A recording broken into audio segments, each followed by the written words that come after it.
का चलन और कहते हैं कि कलियों की चिता होगी फूलों का हवन। हमारे संत समझाना चाहते हैं आज हम सभी के लिए बहुत सुंदर जीवन मिला है, पर इस जीवन को आध्यात्मिक ज्ञान के रास्ते पर लगाने के लिए किसी का मन नहीं लगता।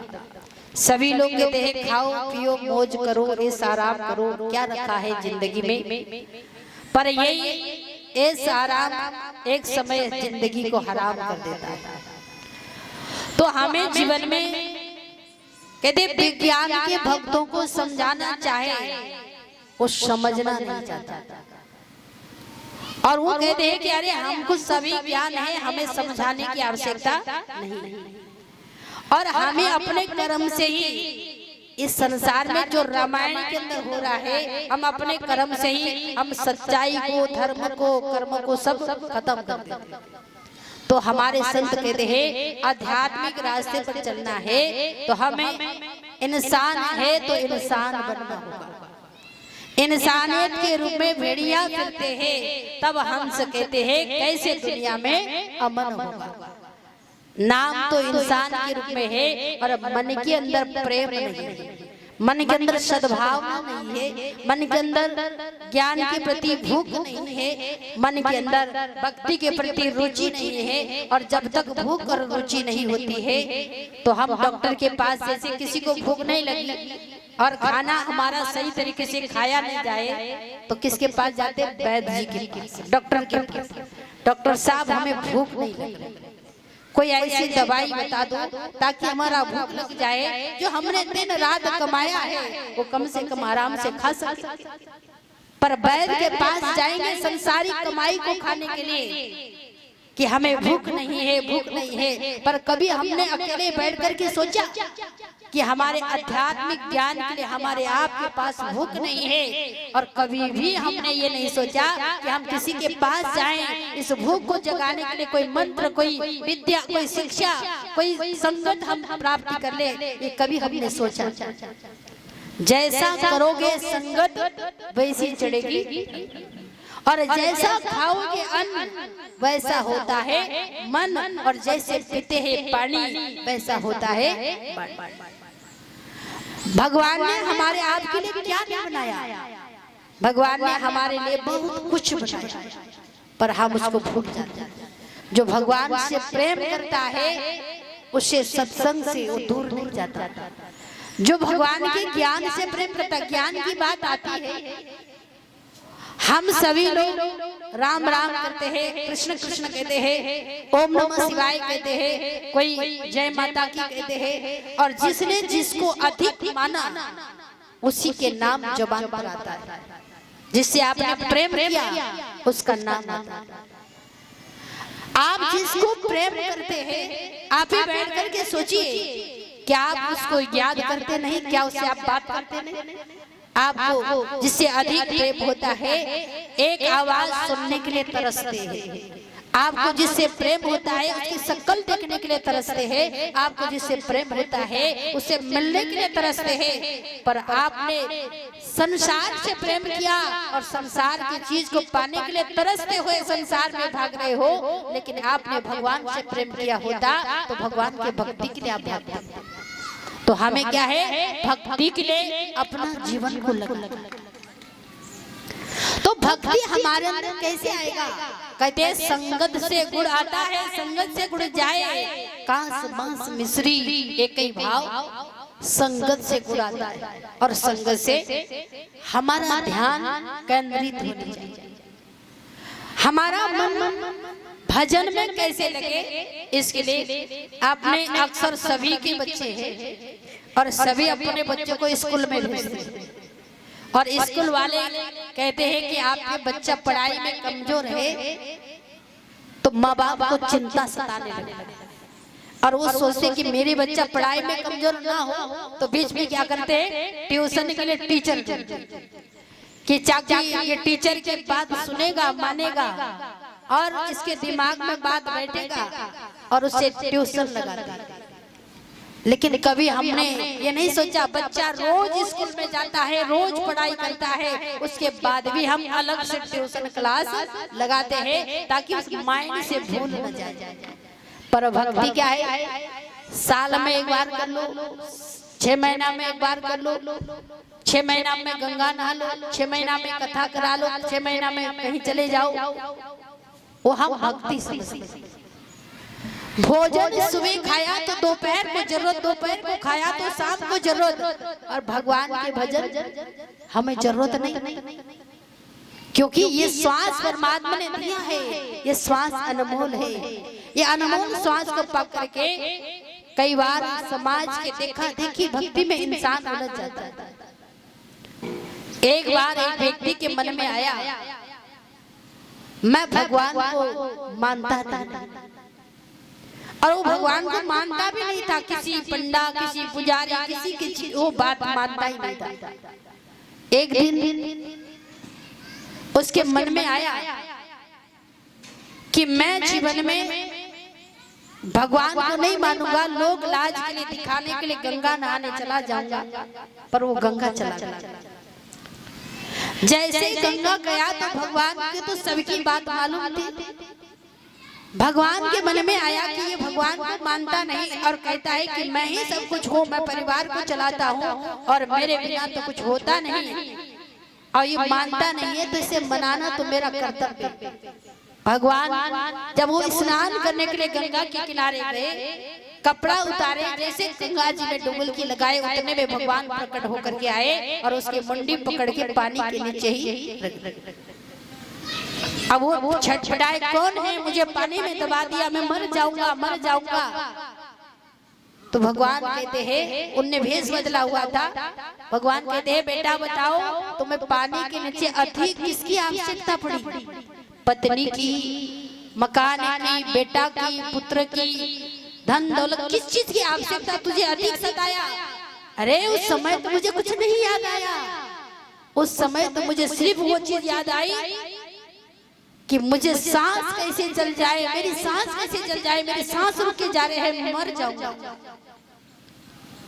मुझे सांस की अधिक आवश्यकता थी। तो भगवान कहते हैं ये सांसों में ही भगवान के नाम समाया हुआ है, और ये सांस निकलते ही तुम्हारे परिवार, तुम्हारे रिश्ते, तुम्हारे रिलेशन तुम्हें एक दिन किनारा लगा देंगे, तुम्हारा साथ नहीं देगा। साथ देने वाला कौन है? जो सांसों के माध्यम से समाया हुआ परमात्मा तुम्हारा साथ देता है। और तुम कहते हो मैं भगवान को मानता नहीं। उस दिन भगवान के चरण को पकड़ता है कि हे भगवान आप मुझे कृपा करके, दया करके वो सांसों के अंदर जपने वाला नाम, वो ज्ञान हमें दे दो। तो भगवान कृपा करके उनको आत्मा का ज्ञान देते हैं। जब प्यासे हो जाते हैं आत्मा का ज्ञान देते हैं, तब संत कहते हैं जब नाम हृदय धरा भयो पाप का, जब नाम हृदय धरा भयो पाप का नाश। और जो चिंगारी आग की पड़ी पुरानी हमारे हृदय में, जब नाम को, क्योंकि राम से बड़ा राम का, और जो राम का नाम है जब हृदय में धरते हैं, हमारे जन्मों जन्मों का पाप उस ज्ञान अग्नि में जल करके दग्ध खत्म हो जाता है, और फिर हमें पाप करने का भाव अंदर जागता है। फिर हमारी भक्ति शुरुआत होती है। श्री विभू जी महाराज अक्सर सत्संग में कहते हैं कि हे मानो तुम समझते हो मैंने ज्ञान ले लिया। कई बार शादी होती है, एक दूल्हा को दुल्हन मिल जाती है, होता क्या है वो जब तक शादी नहीं होती है वो मन में क्या सोचता है कि अरे आज हमारी शादी है, शादी होगी, दुल्हन आएगी, ये होगा वो होगा, बड़ी बड़ी सपना फूला फूला फिरता है, आज हमारो ब्याह गाय बजाए के देते हैं काट में।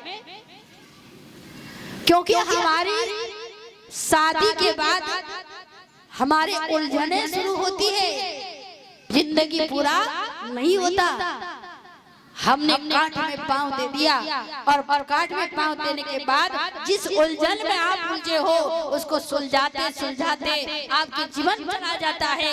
पर दुनिया के उलझन से सुलझने वाले आज तक सुलझ नहीं पाया और आगे भी सुलझेगा नहीं, और सुलझाना चाहते हो तो सत्य नाम को अपने हृदय में प्राप्त करो। सत्य नाम को हृदय में प्राप्त करके भजन करोगे, साधना करोगे, मन के अंदर प्रेम का दीपक जलाओगे, और प्रेम के दीपक से बड़ा कोई प्रकाश नहीं। पर आज सभी के दिल में देखा जाए तो नफरत कुट कुट के भरी, बुराइयां कुट कुट के भरी, प्रेम खत्म हो गया समाज से। पहले एक दूसरे से मिलते थे तो क्या होता था, प्रेम की बात होती थी, ज्ञान की बात होती थी। कहते 4 मिले 64 खिले, क्या होना चाहिए, 4 मिले तो 64 खिले, रहे 20 कर जोड़। हरि भजन हरि भक्त को हरि भक्त मिलता है तो खिलना चाहिए 7 करोड़। 4 क्या है, आपके सामने 2 नैन है और जिससे मिल रहे हो उसका 2 नैन है, 4 हो गए। और 20 रहे कर जोड़, हमारे एक हाथ में 5 अंगुली, एक हाथ में 5 अंगुली, दोनों मिला के कितना 10, और सामने वाले के 10, दोनों विनम्र भाव से झुक करके बड़े प्यार से मिल रहे हैं, और 20 रहे कर जोड़ झुक रहे बड़े प्यार से। और के 4 मिले 64 खिले, मतलब 64 का मतलब क्या होता है, एक व्यक्ति के दांत 32 और दूसरे के 32 मिला के कितने हो गए, मुझे जोड़ना नहीं आता, 64। अब 64 दांत खिल जाए एक दूसरे को मिलने से। कई बार सत्संग में लोग बैठते हैं, मुस्कुराना नहीं चाहते, उत्साह के साथ सत्संग सुनना नहीं चाहते, ऐसा लगता है कोई जबरदस्ती पकड़ के उसको कैद में रखा हो। और ना ताली बजाते हैं, ना सत्संग के भजन को, गुणगान को जो आपने मुखारबिंद से गुणगान करते हैं। तब संतों को कहना पड़ता है, बोलने को दी जबान बोलता, बोलने को भगवान ने दी जबान बोलता क्यों नहीं, हरि नाम को जप ले रसना अपना मुंह खोलता क्यों नहीं। आज का न बोलना उस दिन याद आएगा, तो बोलना भी चाहेगा तो बोल नहीं पाएगा। आज बोल लो, फिर एक समय ऐसा आएगा बोलने की प्रयास करोगे, भगवान से गिड़गिड़ाते रहोगे, बोल नहीं पाओगे। बोलने के लिए भाव जगाइए, क्योंकि आज ऐसे बैठते हैं जैसे अंदर उत्साह ही, अपने अंदर उमंग होनी चाहिए, खुशी होनी चाहिए। और ये मौका मिला है, ऐसा सुंदर स्थल मिला है, और अपने मुख को लटका के बैठना। लटका के कौन बैठता, कहाँ बैठते हैं, किसी के घर बैठने का मतलब समझते, बैठने तो आगे पीछे भी जाते हैं, लेकिन एक समय ऐसा आता है वहाँ ना बोलना, ना हंसना, ना कुछ करना, और बोल भी ले तो बैराग की बातें होती। तो हमारे संत कहते हैं ये जीवन मिला है भाव से, प्रेम से भक्ति करने के लिए, और भक्ति के लिए आज समय नहीं है, जब तक जिंदगी है, फुर्सत नहीं होगी काम से, ऐसा समय निकालो, प्रेम करो, भाव से प्रेम से भक्ति करते हुए हमें आगे बढ़ना है। एक छोटा सा भजन आपके सामने होगी, सब लोग साथ देंगे। बोलिए सद्गुरुदेव महाराज की। भाव बिना मिले नहीं भगवान, भाव बिना मिले नहीं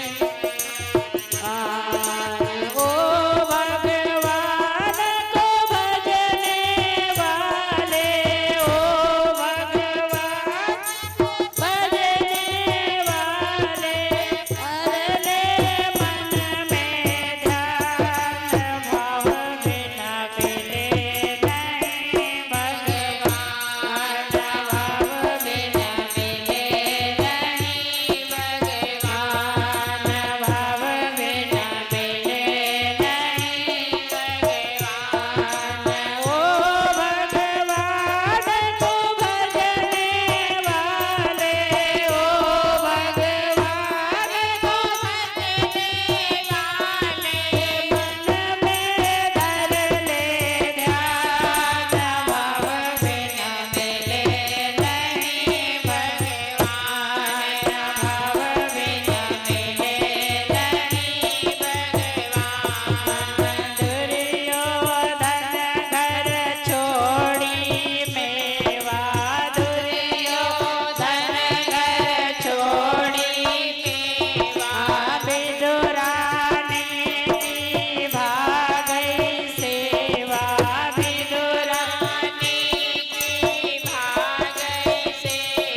भजन में क्या समझाया है, भाव बिना मिले ना भगवान।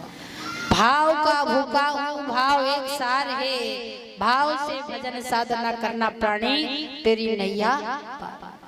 भाव के बिना बाजार में भी सौदा नहीं मिलता। और भाव को आप बाजार में जाते हैं तो नमक भी लेते हैं तो भाव मोल करके लेते हैं, कितने की है, इतने की दे दो, मोल भाव करते हैं। चीनी लेते हैं मोल भाव करते हैं, कपड़े लेते हैं मोल भाव करते हैं। तो आपने हमने कैसे सोच लिया, जो ऊपर वाले ने हमें जीवन दिया है और हम भक्ति करने का नाटक कर रहे हैं, तो क्या वो हमारी भाव नहीं दिखेगा? वो भी तो हमारा भाव देखेगा, हमारा प्रेम देखेगा। और जब भाव प्रेम जैसा होगा वैसा वो भी हमसे नाता जोड़ेगा। भाव साची है, भगवान भी साची प्रीत करता है। प्रेम साची है, भगवान भी हमसे प्रेम साची करता है। पर हमारी भाव प्रेम साची होनी चाहिए। पर भाव क्या है? आजकल कहावत है, हेंग लगे ना फिटकरी रंग आए। घर परिवार में यही तो कहावत चलती ज्यादा। अरे हिंग लगे ना फिटकरी रंग आए चोखा, ऐसा हो सकता? हल्दी ना डालो सब्जी में रंग आ सकती है, नमक ना डालो सब्जी की स्वाद बन सकती है। आप मसाला सब तरह के डाल दो और नमक ना डालो तो स्वाद नहीं आ सकती है। आप पूजा कर लो, पाठ कर लो, एक कर लो, हवन कर लो, सब कर्म कर डालो, यदि ज्ञान में नाम, अपने हृदय में नाम नहीं है, अपने भगवान के नाम को नहीं जाना, बिना नमक के सब्जी के समान तुम्हारे हमारे जीवन में। तो नाम क्या है? हमारे जीवन की भक्ति को स्वाद बनाता है, बढ़ाता है। भक्ति तो सभी कर रहा है, कोई राम को, कोई कृष्ण को, कोई किसको मान रहा है। ये सब मसाला है, ये मीठा है, पर असली नाम क्या है? नमक के बिना सब्जी स्वाद नहीं है, और ज्ञान के बिना हमारे जीवन का कल्याण। वो ज्ञान देने के लिए सदगुरु महाराज हम सबके पास आते हैं और आकर के आवाज लगाते हैं, संत महात्मा को भेजते हैं। क्योंकि आप सभी लोग अक्सर भजन में कई बार मैंने सुनाते हुए सुना है, उधो मुझे संत सदा अति प्यारे, और संत मिले तो मैं मिल जाऊं, संत मुझसे ना।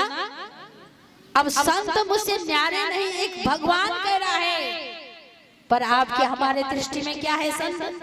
अरे ये तो ऐसे है, पर ऐसे वाले को ऐसे भगवान मिलता है, पर वैसे भगवान नहीं मिलता जो भगवान मिलना चाहिए। जो ऐसे वाले हैं उसको ऐसे ही वाला मिलता है, दुनिया में फंस जाता है।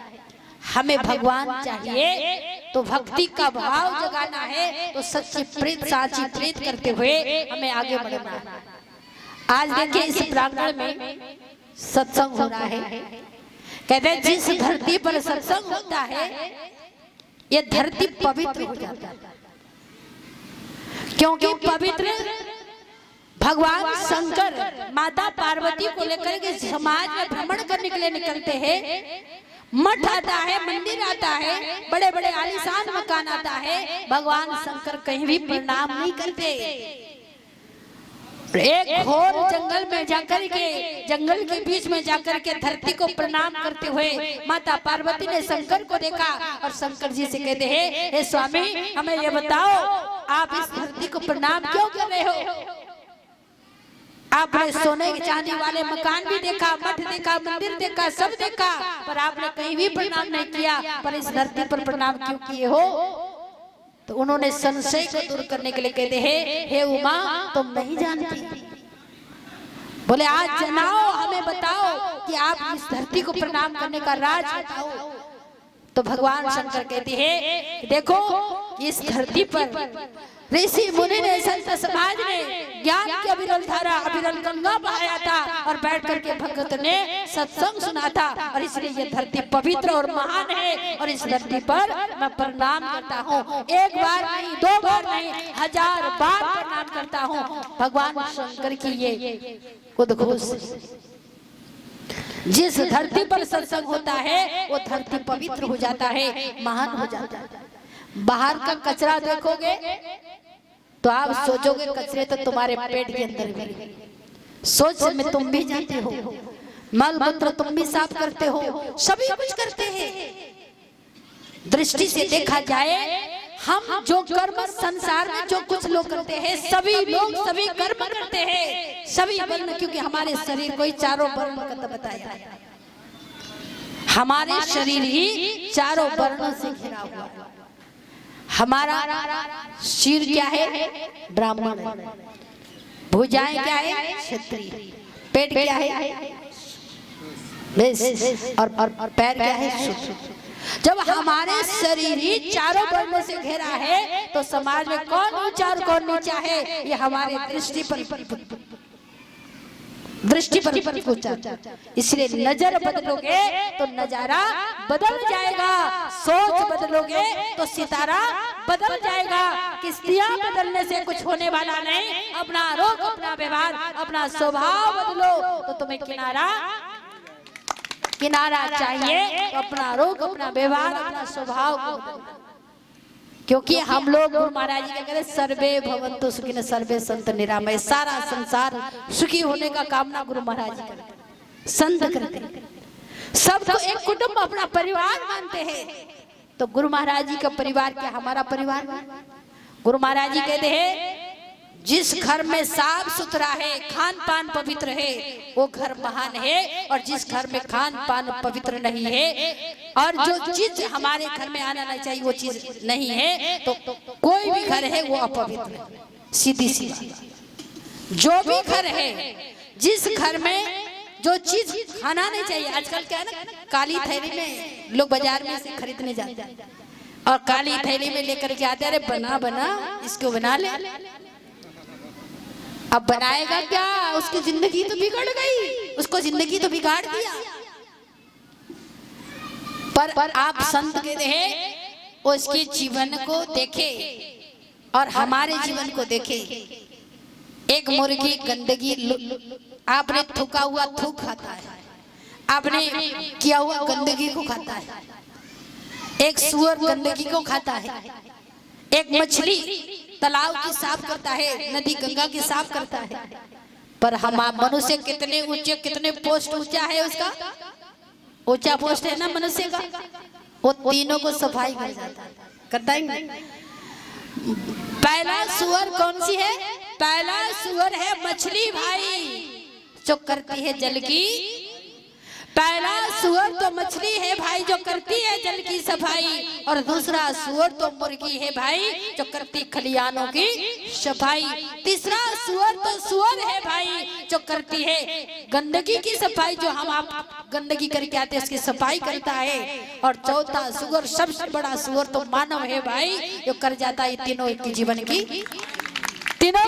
की सफाई करता है। तो सबसे बड़ा सुअर कौन हो गया? जो सबसे बड़ा सुअर है, जीव की हत्या करता है। तो हमें क्या है? जीव की हत्या नहीं करनी है। भगवान ने मेवा दिया, मिष्ठान दिया, काजू दिया, बादाम दिया, इतने मेवा मिष्ठान भगवान ने बनाई है, जो आप खाना चाहे तो पूरा खा भी नहीं सकते, पूरा जिंदगी निकल जाता है। पूरी मेवा मिष्ठान अपने जीवन में खत्म नहीं कर सकते, इतनी भगवान ने बनाई। पर आज हम देखें, जहां भी देखें, कोई बोतल लगा रहा है, कोई मीट खा रहा है, कोई मच्छी खा रहा है, कोई कुछ खा रहा है, और जैसा खा रहा है उसकी बुद्धि वैसा। तो भगवान ने बढ़िया बढ़िया चीज दी है, बनाओ, बढ़िया पकवान बनाओ, भगवान को भोग लगाओ, खाओ, अपना भी सात्विक जीवन जियो, अच्छा जीवन जियो। उससे क्या है? आपका मन भी स्वच्छ पवित्र रहता है। इसलिए हमारी तो अर्जी है, आगे तो आपकी। पाप करके जा चाहे पुण्य किए जा, फैसला तो तेरे हाथ, कुछ भी किए मनुष्य के हाथ में फैसला दिया है। तो इसलिए हम जीवन को महान बनाए, भजन करें, साधना करें। ऐसे तो ये सत्संग क्या है, आनंद के पिताजी का नाम तो सभी जानते नहीं होंगे, जानते भी होंगे, लेकिन आनंद को तो अक्सर सभी लोग जानते हैं, क्योंकि आनंद सबसे ही प्रेम करता है। क्योंकि वो कोई भी परिवार, कोई भी रास्ते में मिल जाए, अनजान व्यक्ति भी मिल जाए तो उससे भी दोस्त बना लेता है। नाम ही आनंद और उसके काम भी आनंद। भले ही कोई माने या न माने वालों की से, लेकिन उस सब कोई प्रेम से, कोई किसी को मुसीबत है तो उस मुसीबत में भी साथ दे।